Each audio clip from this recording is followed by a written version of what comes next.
Välkommen till Småbolagsdagen 2018. Vi ska starta med en presentation av ett bolag vi snart kommer att få se på börsen. Vi ska lyssna till Frill Holding and I will say welcome to Mr. Khosro Nikpay. Welcome. Thank you. Good morning. You are all early birds, so you will get the worm. Hopefully, beyond my talk, you'll actually enjoy the products that we have in that corner over there. I think they speak for themselves. So you're welcome to fall asleep during my talk, but please go taste the products. Maybe just a few words to myself. I'm the founder of Frill. Background, I'm a chemist, PhD from Harvard. Then I went to McKinsey forever. Then I decided to sort of strike out on my own with a few friends and colleagues, and we created a company that really tries to do something new in the nutrition space. Frill itself is a technology platform. Its first product is in the ice cream space, but really there's a set of technologies that we're developing in order to be able to make products in the frozen, primarily in the frozen space, more attractive. The problem with frozen is that, as you know, if you put it in the freezer, it turns into a block of ice. So we have initially now worked on things that allow you to actually make it scoopable, make it creamy, make it manageable, basically, from a consumer perspective. So our first foray has been into the ice cream space, and the reason is very simple. Frozen is a very attractive environment to actually preserve nutrients. However, the problem with frozen is that many segments in frozen are perceived as not as attractive as non-frozen. So frozen peas are cheaper than peas you buy in the market, fresh peas. But actually, the frozen ones are better for you because the nutrients are preserved because it's frozen. So there's one segment that clearly has a premium, which is ice cream. So we decided to establish the brand in a premium segment and then grow into the other frozen segments. The company has progressed well over the last 6 months. We have now established large-scale manufacturing in Europe, in the US. We have launched the product in the UK, in Sweden, and in the US. And we have also acquired another company, Add Ice Cream, which is also going to be there. The one claim I can make is today, if you go taste them, you will taste the two most healthy ice creams on the market today. For different reasons. And then we're very close to now getting also ready for the listing. This process right now helps us actually gain the right number of investors, but also set us up to be able to do all the things we'd like to do. We've seen explosive growth in the US, and we just don't want to give up on that, and we would need some cash to be able to invest in that growth and not sort of just go at a plan that we originally had. Why should you invest in Frill? There's really a couple of reasons. One is that Frill sits on two mega trends, and these are real trends. These are not hypes. These are not things that will go away. One of them you probably have heard of. The other one is emergent. So the one trend is that the mega trend is food tech. There's a lot of money right now going in there. The valuations are extremely high in food tech. And it's various things from equipment to people re-engineering foods. The second one is fiber. If you think about what you can eat fat in large amounts. You can eat fat, you can eat protein, you can eat sugar, you can eat complex carbohydrates and fiber, and you can drink water. That's it. There's 5 things you can eat in bulk. We are overeating on fat, on sugar, and on protein, all of us. And we're undereating on fiber. So if you want to make people healthier, you have only one choice. You have to substitute those other ones that we're overeating on with the fiber. It's as simple as that. Fiber is proven to deliver significant health benefits. It can prevent certain cancers. It has huge impact on your cardiovascular health, basically the 2 killers of humans. and we're under eating that. So a lot of the designs that you see here is trying to sort of give people more fiber, and it's quite easy. Vegetables are very high in fiber. They just don't taste that good. So if you want to make an ice cream out of vegetables, nobody's going to eat it. So how do you make it such that people actually want to eat it? And hopefully you want to eat what we'll give you later on. Valuations are quite high in this segment, somewhere between 1.5 to 5 times just in the ice cream segment, let alone outside of it in the food tech segment. Second reason is that you could own, as a shareholder, a differentiated but also scalable business. Our technology is unique. There's nothing else like it. As a matter of fact, a lot of the big ice cream companies have come and talked to us, and they've been desperate trying to understand what we do. And the thing is that what we have as a technology platform is not just one thing. It's a range of things that work together to actually create the effect. So it's quite difficult to copy. And it's a scalable business. Our capacity for delivering the product into the market and future products and future sort of future segments is right now close to unlimited. So if we were 1/3 of the US market, which we're not, we would still have capacity to be able to deliver on that. Third reason probably why most people invest in a business is that it's an experienced team. We have food tech and science and engineering backgrounds in the team. We have exclusive access actually to patented flavor technology. It's quite critical to be able to give the type of flavor and design the flavor in a way that the consumer really likes it. We have marketing and social media experience. One of our board members has been long history with Saatchi & Saatchi Publicis Group, was the head of marketing at Nokia. We have ice cream expertise. Another board member was for a long time at Unilever at GB Glass. Retail FMCG experience. Also listing experience for the next step that we're trying to take, as well as strategy, innovation, and management experience. So I think you would be also investing in a team that is not green behind its ears. It has been facing problems and solutions over the many years that they have been in business. So there's two problems that we're actually trying to solve. One is overnutrition and one is undernutrition. Overnutrition is that the world is increasingly getting obese. About 1/3 of the US is obese, 1/4 of the UK, and for Sweden, 20% of Swedes. So these are not small numbers. What's worse is it's hitting children globally. And with it comes a rise in diabetes and cardiovascular disease and so on and so forth, and cancers. Why? Because you're under eating at the same time as you're getting fatter, you're under eating fiber, and fiber is what protects you against those. And we're overeating all of these nutrients. As I said, we're under eating fiber. The other thing is that diets have failed us. This is the best data so that we have managed to collect across many analyses, meta-analyses. And if you imagine I would be 100 kilos and I should be 70 kilos, then if I go on a diet, statistically speaking, I will lose 2 kilos long term. Short term, I can lose as much as you want just by starving. It's very simple. But the problem is if you starve me, my metabolism adjusts, and then I bounce back worse than I was before. So my actual weight will go up. If you do calorie deprivation, you can lose more, but long term, basically, it does not really solve the gap between somebody who is obese and somebody should have an ideal weight. The second issue is our supply chain. So the undernutrition that we get is mostly in the micronutrients, meaning the vitamins.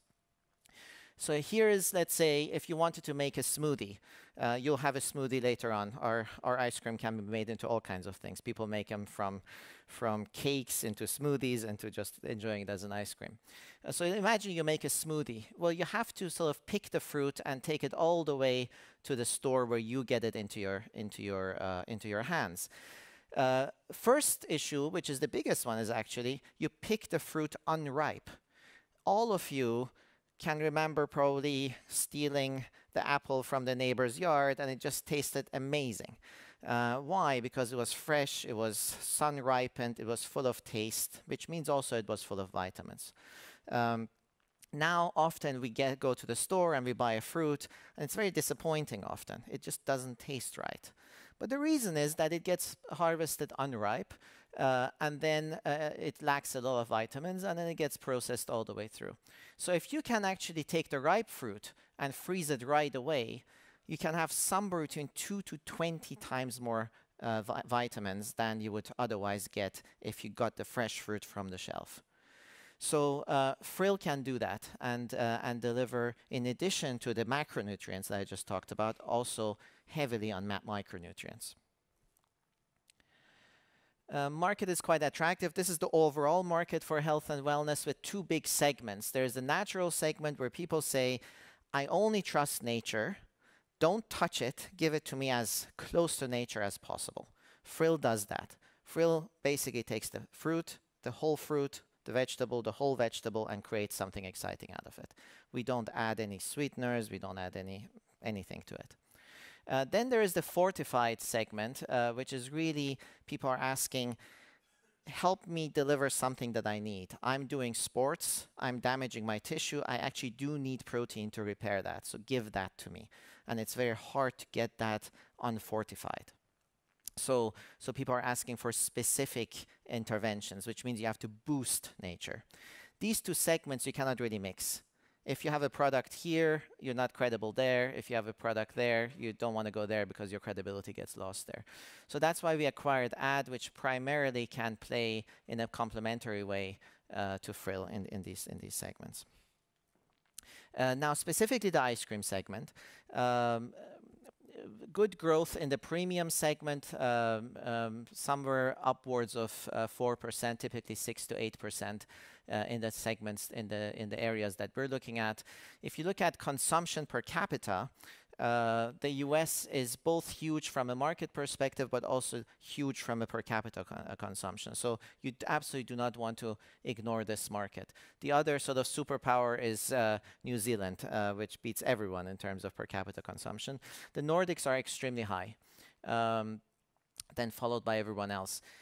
Right now, China is the largest market, but the per capita consumption is still low and rising. Our product is actually quite attractive for the Chinese market because there is no dairy or milk or anything in it, and a lot of Asians have an intolerance towards dairy. So right now we're present in these three regions. US, very much health focused and for a good reason. UK is the most advanced online market where we're learning a lot on how to deal with online, how to market on online, how to grow online, and then transfer it to the other regions. The Nordics, well-known early adopters, that's the place to actually see if your product or the new flavor that you're launching is attractive for the rest of the world. And then we have plans to potentially have a joint venture in China simply because of the size of the market. And right now, for example, Häagen-Dazs sells at a higher price point in China than, let's say, in the UK. I'll touch on this briefly on this. Because ice cream, the traditional ice cream, is such a terrible product in a sense. It tastes great, but it tastes great because it's full of sugar and full of fat. A lot of people are leaving the segment. About half the growth right now is basically leaving the segment. That half of that market growth is ours. Is for us to pick because our product does not suffer those same issues. So what makes us special? Just to pick Frill as an example, this is actually what's in our tubs. What you get with a normal ice cream is sugar, fat, maybe some egg. So which means you have a huge amount of sugar, you have a huge amount of fat, basically no fiber, unless somebody has thrown in little pieces of fruit into it, then you get a little bit of fiber from that. For us, the fruit obviously has sugar. It's the same sugar. People always sort of say, oh, it's fruit sugar, it's better, it's natural sugar, it's better. No, sugar is sugar. The point is that if the sugar comes with fiber, you're healthy. If the sugar comes without fiber and vitamins and all of those things, you're not healthy. Simple as that. So when people tell you sugar is bad, eating too much sugar is bad, and eating sugar without fiber is bad. Sugar as such is not necessarily bad. But we have huge amount of fiber, sugar from the fruit, of course, all the vitamins, and basically no fat. The only fat comes from the fruit. So if there's avocado in it, there's going to be some fat from the avocado. I won't touch too much on this. Please talk to me outside if you're interested. The fibers that are in our product are designed basically for feeding the right bacteria in your gut, which is basically what keeps you healthy. Add ice cream tackles it differently. If you only use fruit and vegetable, you're basically stuck with around a 10% sweetness, which some people say that's good enough. A fresh fruit tastes nice and sweet. But since it's frozen, your taste buds also get frozen, and so you're less sensitive to that. So if you want to go beyond that, you have to use sweetener, you have to use something else. So Add as a functional product can do that, and so you can push it all the way towards the very, very indulgent side of things, which Frill on its own cannot, because it tries to stay on the healthy side. So we can cover the sweet tooths as well as those who still are comfortable with slightly less sweet. And that's what basically differentiates us. That's more or less everybody else in the market sits here in terms of added fat, low fiber, or lots of added sugar or sweetener. They all sit here. Frill sits completely on its own out in this corner, and Add sits here simply because it also has a lot of fiber, but it has sweetener in it. Plans going forward. This is right now our run rate as we projected. The thing that we have seen heavily is our growth in stores. The best way to sort of check a business like this is to see in how many stores they are. It's a lead indicator. And we, if I just show you on the next page, the plan, this was our plan basically for the year, for May, for last month. We wanted to be in 70 stores in Sweden, in about 212 stores in with Add, 24 stores. This excludes online, which is actually our main focus. So our volumes are higher, but stores, just in terms of stores. And in the US, we were planning to be about 160 stores. We're basically over the numbers or close to the plan where we wanted to be. In the US, it's sort of the growth that we've seen, which has positively shocked us. And that's why we've come to you. Just to give you a sense, this is last year. Add was already pretty well established. Frill just started in Uppsala and was trying to expand into Stockholm. This is where we're now. We just won a Småbolagsdagen Health Product of the Year award, and we're in most of the main retailers. This is where we were in the US, just starting out last year in California. We spend most of the time actually trying to set up the manufacturing in the proper way, because a lot of our technology is also in the manufacturing. This is where we are now. Including health clinics, which immediately these guys basically looked at our product and they said, this is a perfect product from a health sustaining as well as a weight loss perspective. If this tastes good, we want it immediately. They had a quick taste and they said, it's no-brainer. We absolutely want the product. So we're starting to expand in the right places. So in terms of our plans going forward, we really need to establish the brand. We need to focus. You could argue we're not focused enough. We're in 3 countries already. So we need to first deliver there for the reasons that we said. We need to deliver on the US. We need to keep expanding in Europe, not Europe, in Sweden and in the UK. Once that has happened, and we want to be cash positive in all the regions before then thinking beyond the pale. Roughly, to give you a sense, after about 300 stores in one region, you become cash positive. That's a sort of a rough rule of thumb. So we would like to sort of be able to be cash positive hopefully very soon. Only then to expand to new regions, but also launch new categories. Remember, we have a technology platform. We can actually attack other segments in frozen, or segments that would benefit from being in frozen, but you just can't put them into frozen simply because it won't become an attractive product. All of those are up for grabs for us. In each category, we will also, if you look at Frill right now or ad, there's still quite a high cost and a high price point for them. We also have plans to actually take it down into the low cost because we'd like many more people to benefit from it, especially those who cannot afford.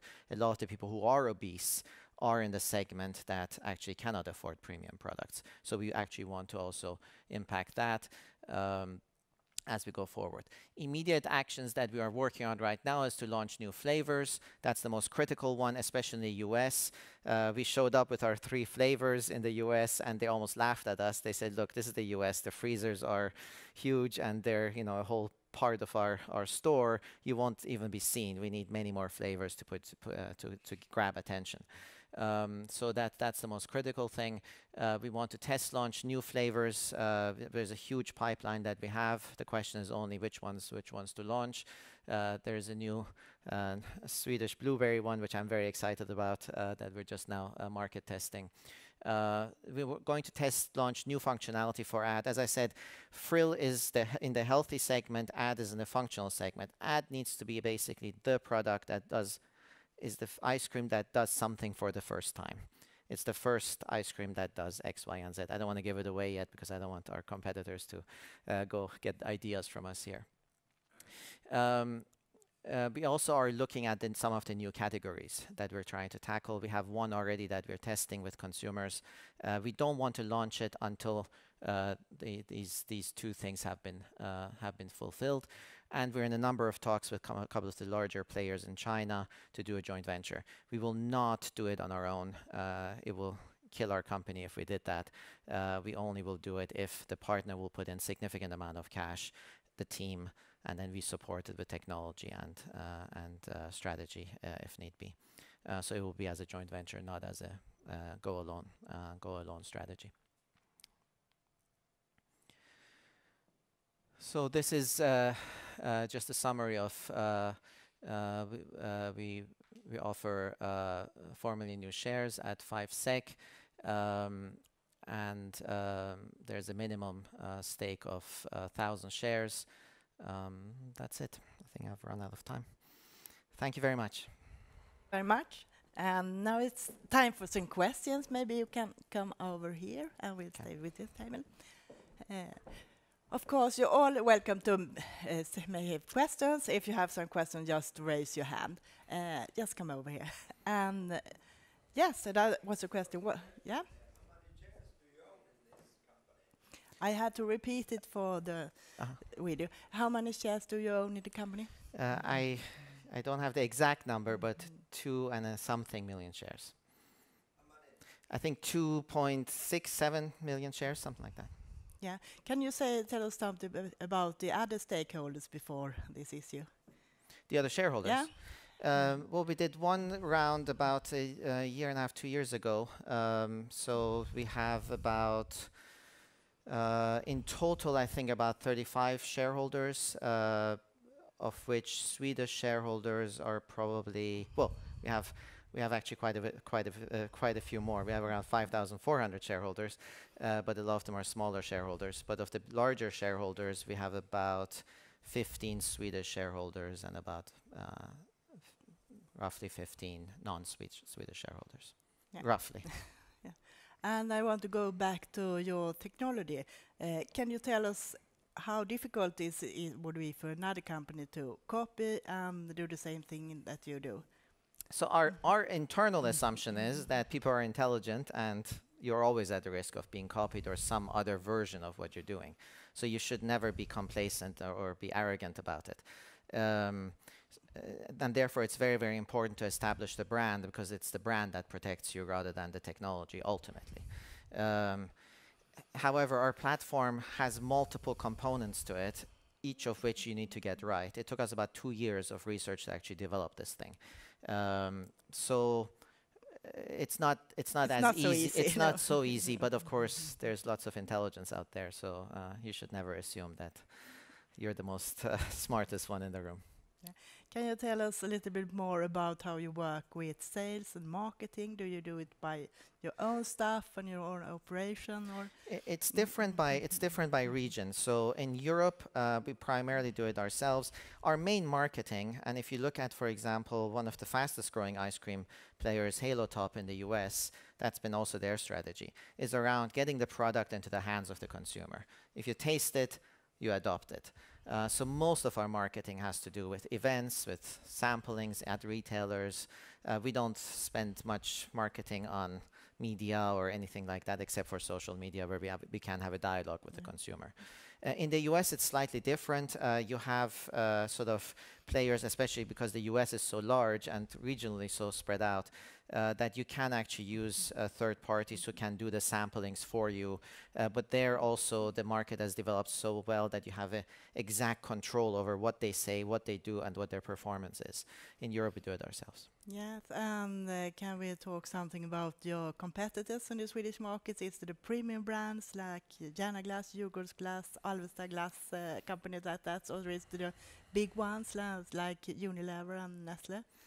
Yeah, frankly, anybody who is competing for the ice cream segment or the freezer, at the end is a competitor. You can always sort of say, oh, this small company is a competitor because they're come the closest, or they're having an argument that they're healthy. Some doing this more near the same thing that you do, like in the healthy segment, or? There are companies that claim healthy. So let's say Halo Top, they claim healthy. As a matter of fact, they compare themselves to, let's say, Häagen-Dazs and along those dimensions. If you take their dimensions and put us next to that, we beat them hands down. Okay. But again, as a consumer, you have a choice. You're going to the freezer, you're hungry, or you want that sugar, you're about to grab for one ice cream, then you say, maybe I should get this one because it's healthier.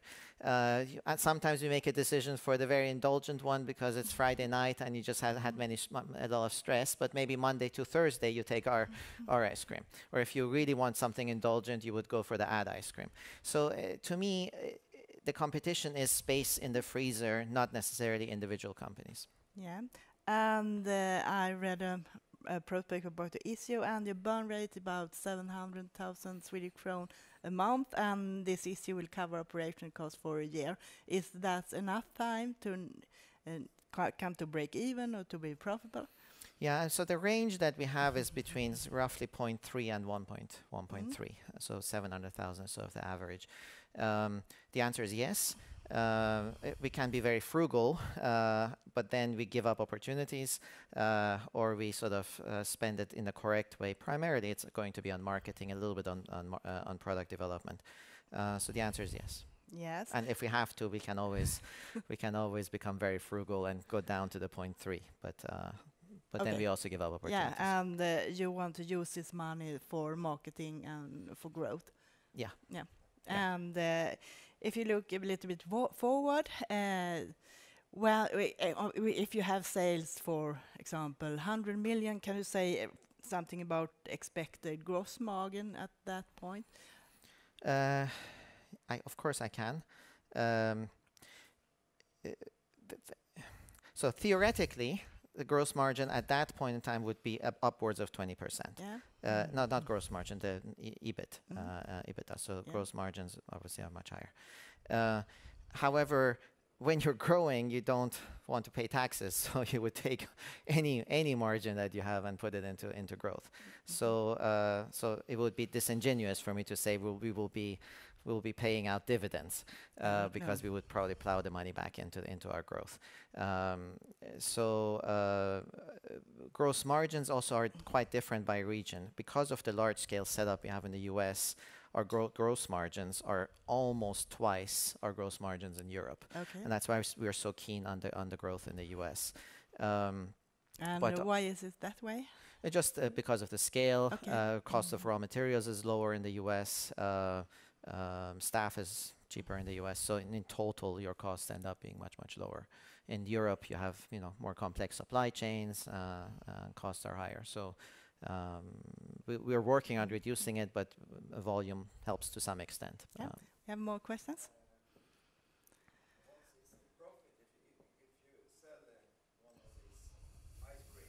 Yeah. Yeah.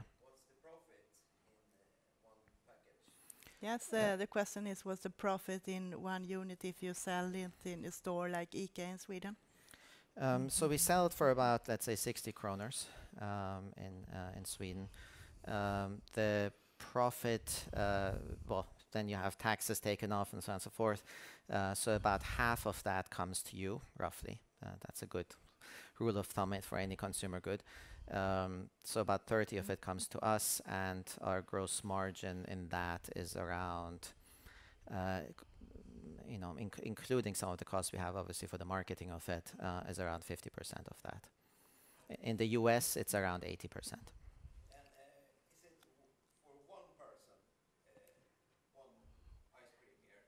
Is it for one person, Well, or how much is it? we have two tubs. We have the sort of 500 milliliter tub, which is kind of, you can eat it as one person, of course. I guarantee you won't gain weight on it. But that's quite a bit to eat, I would argue. And then we have the single serve tubs, which is around 120 mils, depending on the region. That certainly is, you eat it in one setting. The bigger tub you probably eat in. What's the price of the little one and the big one? So the big one is 60 kroners. And the small one, I would have to ask my colleague, because she's been designing the price, because we just now launched it.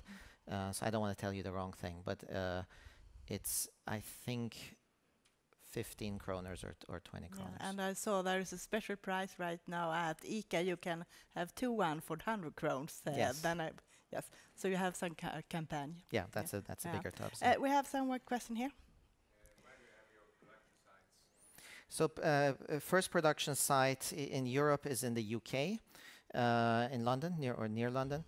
We're a little bit worried about Brexit, so we're also looking for a backup outside of the UK. And then in the US, we have one near LA and one backup site up in Seattle. Because you said from the beginning that you should take the fruit where they were produced, and you don't have all that kind of fruits in the LA area. No. So and the same for UK. So you won't get that result as we were talking from the beginning with the fiber and the C vitamins. That's the first one. The second one, then you have to take it when they are ready to pick. Yeah. And then you have to produce all the ice cream for 1 year in a very. Mhm. Is that what you're doing, or? Yeah. So I think. Are you using the No. that are being stored and so on? No. So I think you had two parts to your question. One is the locations are not near where they're grown often. And then the second question is, because of the seasonality, what happens then between the time where you're making it and okay. So to the first question, that's the advantage of the frozen chain. So just to give you a sense, vitamin C, which is an average vitamin in terms of its stability. Vitamin C, after a day at room temperature, half of it is gone. Half, after 1 day. At chilled, meaning fridge temperatures, about after a week, half of it has disappeared. In frozen, in a freezer, at normal freezer temperature, so minus 18 degrees, after a year, half of it is gone. At minus 40 degrees, even longer. So when you freeze things, you preserve the vitamins. So then you can also transport them frozen. So what we do is, we have achieved this with about 65-70% of the produce that we're buying right now. Some of it comes immediately fresh from wherever it's harvested. So the spinach, for example, comes locally. But let's say the mango clearly does not come locally in the UK. So that, of course, we ask the growers to give us the ripe fruit, and we freeze it right there. It gets washed and frozen. So once you freeze it, you have preserved the vitamins, and then you can transport them. And the transport might take 2 weeks out of the year. So that's what preserves the vitamins, is keeping it frozen all throughout. And even when we in the manufacturing, we don't let it thaw even we basically grind it in a frozen state and then churn it. I'm sorry we got out of time now, so I have to say thank you to you, and you can go on. I have more questions outside. Thank you course. very much. Thank you very much.